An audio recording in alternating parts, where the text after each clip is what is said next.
Alright guys, let's take a look at how you can create a simple stick figure animation like this one.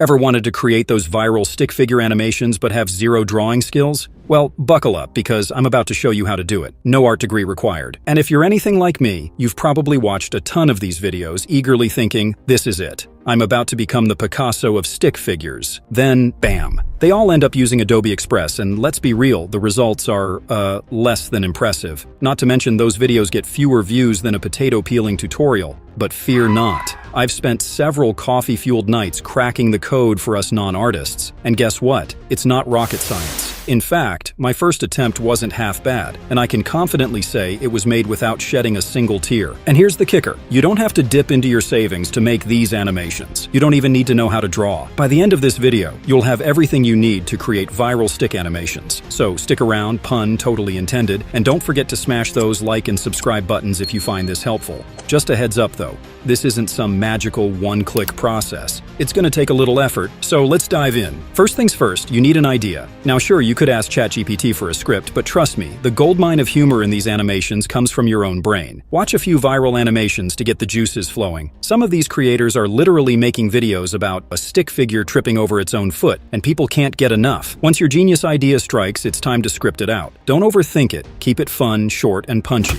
After that, head over to a text-to-speech tool for the voiceover. I personally recommend 11 Labs. Their voices are very realistic, and they give you 10,000 free characters monthly. Just slap that script in there, pick a voice you like, maybe one that sounds a little dramatic for comedic effect, and boom, voiceover done. Now comes the fun part, creating the animation itself. Don't panic if your drawing skills peaked in kindergarten. I'm in the same boat, so I'll be showing you a few tricks. We're going to use an app called Krita. It's open source and you can run it on your phone, tablet, or PC. Next, we need to set the scene. For this demo, I'll create something super simple. A living room with a couch and maybe a fridge. Here's the thing, I don't know how to draw a couch, but here's the hack. Instead of sketching from scratch, we're going to find a basic line drawing online. Head over to your favorite free vector website and search for sofa line drawing. The key is finding images that are simple enough for our stick figure vibe. Some images are paid, so don't forget to filter by free ones. Pick something you like and download it.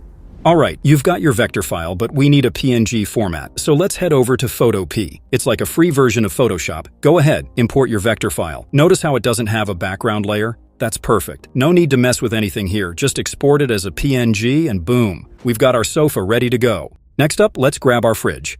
Same process. Search, download, and as you'll see, this one has a colored background.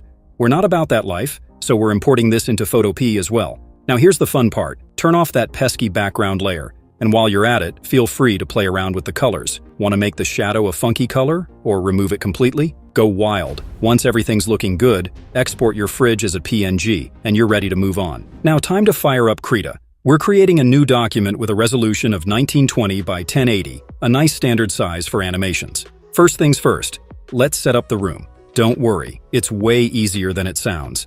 Grab the rectangle tool and set the size to something reasonable. Draw out your rectangle, then switch tools to draw two simple lines for the walls.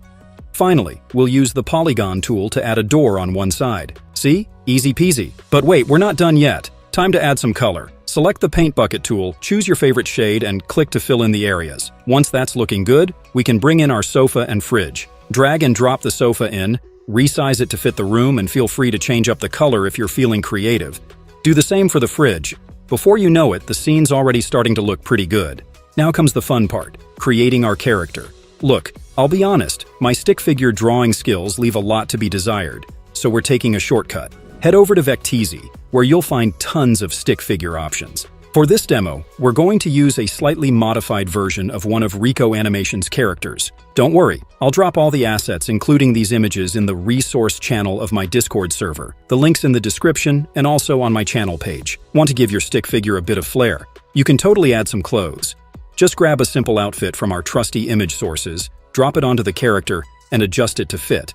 We'll use the brush tool to blend the legs into the pants. It's already looking good.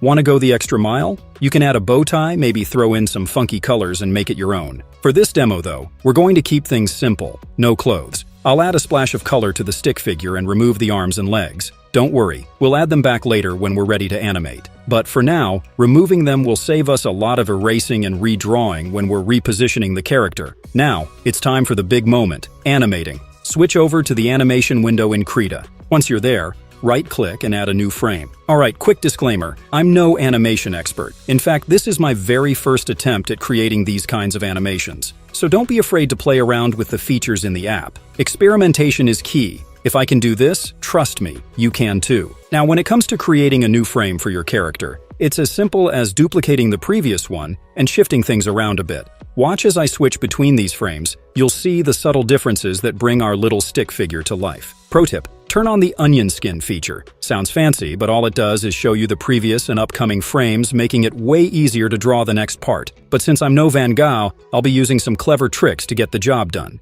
I want the character to look like he's entering from behind the wall. His full body won't be showing yet, so I'll move the character's frame forward. To save myself some time and headaches, I've already made images of the feet and legs. I'll grab the foot first, drag it into the scene, and position it so it looks like the character is just entering. For the first frame, I'll duplicate it, erase part of it, and voila! It now looks like our character is stepping into the room from outside. In the next frame, we'll move that foot forward just a bit, bring in the leg image, and adjust the position.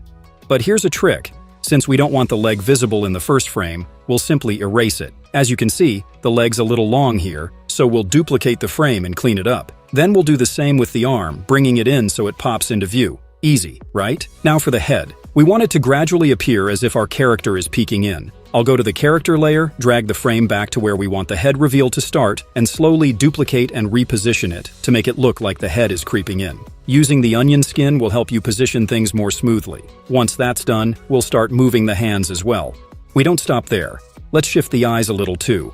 I'll erase the old eyes and draw new ones with the brush tool. Just make sure you've got the right size and color, then click where you want the eyes to go. As you can see, you don't need to be a master artist to create something cool. We're just repositioning and erasing things here and there. As we move forward, we'll continue adjusting the character's body, arms, and legs. And to make it look like our character is bending their knee? Simple, just shorten the leg, reposition it, and use the brush tool to connect the dots. Easy as that. Alright, time to speed things up a bit as we finish up the movement. Now, let's tackle the next challenge, how to make our stick figure speak. I tried creating some lip movement myself, and honestly, the result wasn't half bad. But we need something a bit more presentable, so I went ahead and created a few different versions of the character with various lip movement styles. Let's import the first one. We only need the mouth here, so let's clean up the rest. Once that's done, we'll reposition the mouth and align it with the character. Since we only want this particular lip movement to last a few frames, we'll adjust the duration here. Now we'll repeat the process with the other lip movement styles I created. And check it out. The result actually looks pretty decent. For a first attempt at animating lip movement, this could almost pass as a good animation. So if you're sitting there thinking you can't do this, trust me, if I can do it, anyone can. Now if you want to add a voiceover to your animation, it's super easy. Just hit this button, upload your file, and boom. Instant voiceover. Alright guys, let's take a look at how you can create a simple stick figure animation. However, there's one tiny issue with this tool. There's not a lot of flexibility when it comes to editing or repositioning the voiceover within the animation itself. My recommendation? Use this tool to do the animation, and then jump over to something like CapCut to add and fine-tune your voiceover. If you need to change the length of your animation, you can tweak the frames per second and the duration right here. Once you're happy with everything, it's time to render the animation. Just go over here and hit Render Animation, choose Export as Video, and select your preferred file format. Hit this button and voila, your animation is ready. Now if you're curious about how I built this faceless channel, make sure to check out this video where I go over everything you need to create a monetizable faceless channel.